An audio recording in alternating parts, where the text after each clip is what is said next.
On the 3rd of December 1984, a toxic gas leak occurred at the Union Carbide plant in Bhopal, India. The disaster caused severe loss of life and long-term health effects. This event remains one of the world's worst industrial disasters.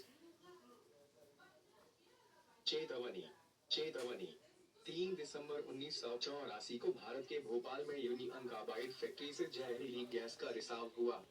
इस दुर्घटना में भारी जनहानि हुई और लंबे समय तक स्वास्थ्य पर गंभीर प्रभाव पड़े।